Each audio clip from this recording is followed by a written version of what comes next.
भक्तवत्सल भगवान की जय। उधर चक्रपाणी भगवान का स्वभाव है कि वे अपने भक्त को बहुत देर तक दुखी नहीं देख सकते। उनको ये स्वभाव, उनको ये बर्दाश्त ही नहीं होता कि मेरा अगर कोई भक्त है वो दुखी, इसलिए बैकुंठ से तुरंत दौड़े। गज की टेर सुनी रघुनंदन, गरुण छोड़ पग धारायण, श्रीमन नारायण नारायण नारायण। और आते ही सबसे पहले ग्राह का मुंह का चीड़ दिया, उसका मुंह फाड़ के ग्राहक विपाटित मुखाद गज को छुड़ा लिया। भगवान का यही अवतार श्री हरि अवतार कहलाया है। और अपने साथ ले जा करके, इसका सौभाग्य देखो कि अपने साथ ले जा करके इसको अपना पार्षद बनाया है। आप आज इसके पूर्व जन्म का जो भजन था वो काम आ गया। यदि हम इस जन्म में भजन करके जाएंगे तो हमारे काम आ गया कि नहीं आएगा? भैया जी हर जगह लिखा है पार्किंग नॉट अलाउड। यहां पार्किंग करना, यहां खड़े रहना, यहां थूकना, यहां मूतना मना है। लेकिन क्या कहीं यह भी लिखा देखा है कि यहां मरना?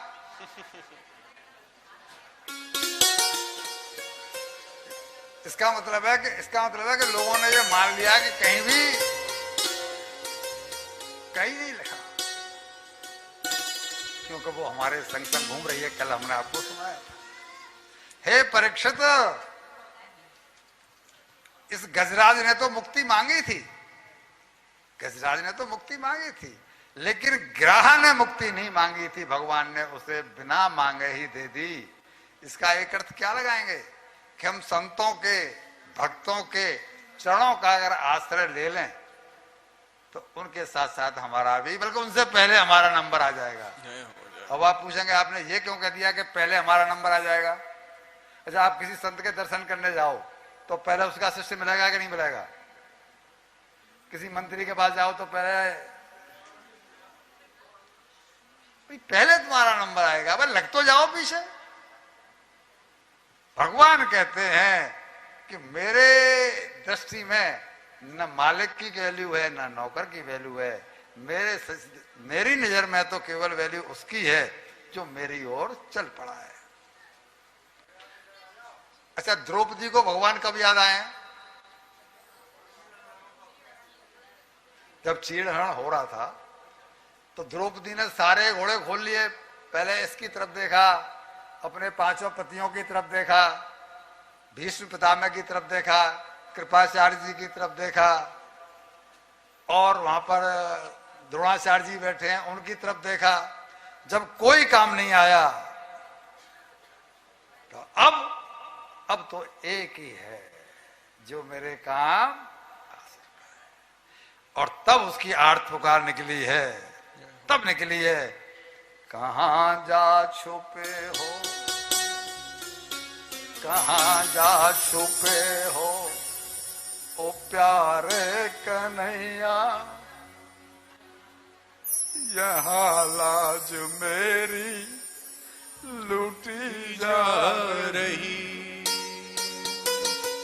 दुशासन के हाथों तेरी द्रौपदी की सभा बीच साड़ी खींची जा रही है।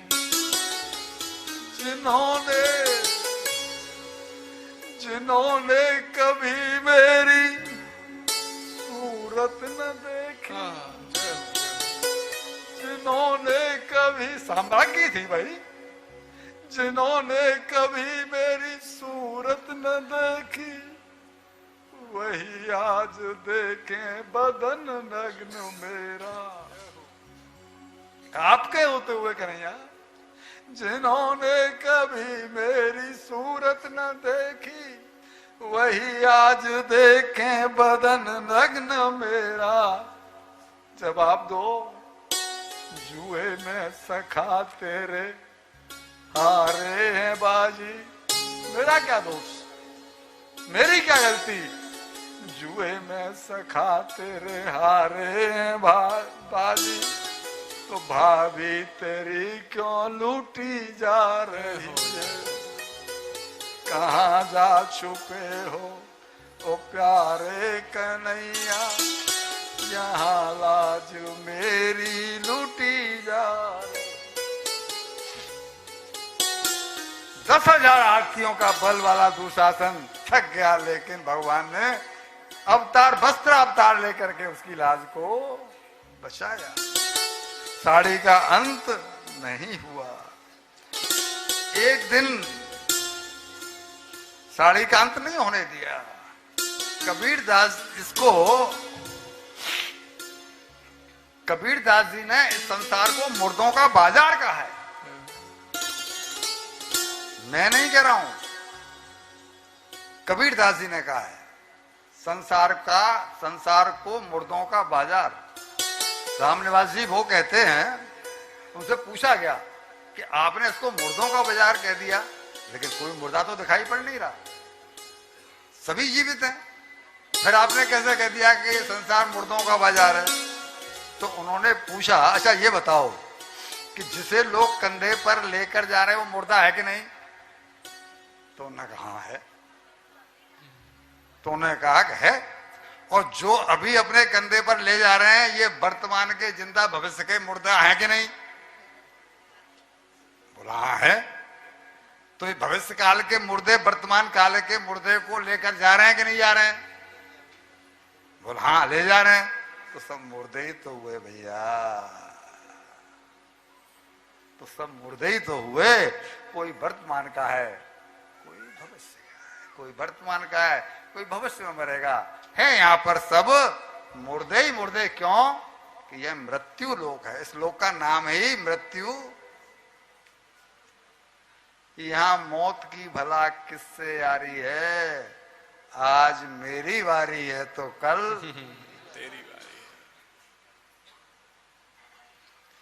मौत को, दो बातन को याद रख, यदि चाहे कल्याण। वही नारायण कवि जिनका कल हमने दुआ सुनाया था, वो कहते थे अगर संसार से निष्पाप जाना है, संसार से निष्पाप जाना है तो केवल दो बात याद रखनी है। ज्यादा शास्त्र पढ़ने नहीं, कथाएं सुननी नहीं, किसी की बात माननी नहीं, तीर्थ यात्रा करनी नहीं। केवल दो काम कर लो। दो बातन को याद रख, यदि चाहे कल्याण, नारायण एक मौत को, और दूजे श्री भगवान। अच्छा, भगवान हमें याद रहें, भगवान हमें याद रहें तो हमसे कोई अपराध होगा? होगा भाई? ये मेरा यहाँ पर पर्स रखा है, अब ये पर्स रखा है, जब तक मेरी दृष्टि है तब तक इसे कोई उठाएगा?